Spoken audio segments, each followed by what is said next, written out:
Hey everybody, I'm Micheladaa and I'm your current community manager for Cards Tankards.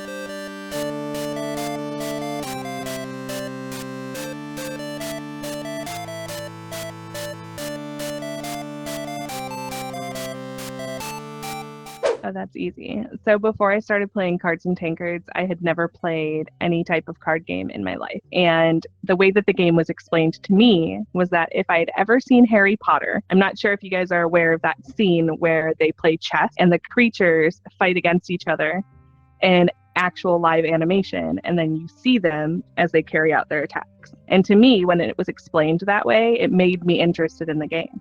That and the fact that it was free to play. But I would definitely tell people that it's a social experience, that it's not just a card game, and that you can come in here for the social aspect as well.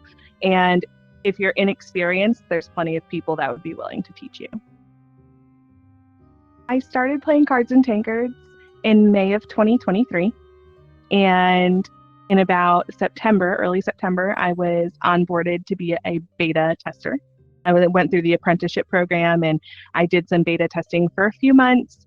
And at that time, our previous community manager had to step down for some IRL obligations. So I applied, I spoke to the developers, we went through an interview process, I spoke to them a second time, and then they went ahead and they offered me the position. I was announced in December of 2023, and I've been doing community manager work ever since. There's so many things.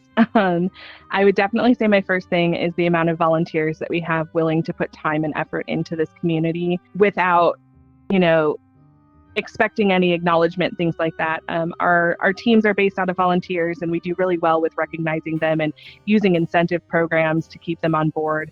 But those people, take time out of their daily lives and they come in here and they moderate or they beta test, or previously, we had the content creation team, myself included, as well as Ustige, all of our volunteer positions.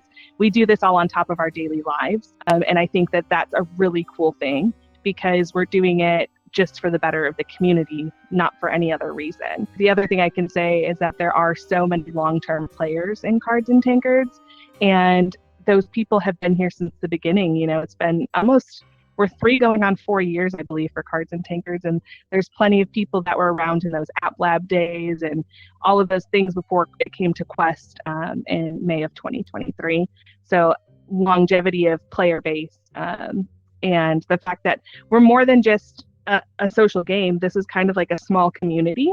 And you can walk in these taverns any day and you can kind of see, hey, how's it going? Or, ask some of these kids like, oh, what's going on with your sports? Or how's work going? Things like that. It doesn't all have to be related to the game. I would definitely say, and this is more of a new player experience, playing those extra matches in your game to obtain as many cards as possible so that you could create a viable deck that will compete not only in the public havens, but also in our ranked match Coliseum. So a lot of people don't realize that once you finish the tutorial, there's 4 tutorial matches. And once you do those 4 tutorial matches, then you can play additional matches that are faction specific to get cards for that, that specific faction. So for me, when I see new players in the tavern, I always ask them, hey, did you play these? And 9 times out of 10, they say no. And so I send them back to their private room to go get those cards, and then kind of give them the information or the advice that they would need in order to build their card collection, so that way they can get as many cards as possible the fastest way. I haven't been back in the ranked arena. It's been a few weeks for me. I did reach Masters 22 before our last update for version 2.3. I decayed due to some medical reasons and not being able to get online. But I will say my favorite thing to run in ranked was my combo wombo. It's what I called it. And it was Cosmic Reanimation. I had worked it to the point where I could play Cosmic Reanimation on turn 5 or 6, whether I had a field bureaucrat out on the board to reduce my spells or not. So I had pretty much perfected the deck to where even if I didn't have the cards in my hand that I needed to pull out my combo, I was still going to lay the combo down by turn 6. And it was pretty much like a 98% win rate for me at that point. I'll say this, my draft deck is always horrible.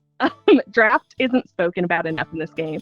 But one of my favorite things to do is to bust out my book and make a draft deck, but have somebody else in the tavern pick all the cards that are going to go in there. So, I'll go up to a random player and I'll be like, hey, I'm creating a draft deck. You want to come pick these cards? And then they'll pick the worst cards on purpose. And then I have to try and create something out of nothing, right? So I love doing things like that. And it definitely makes me pick at my brain a bit.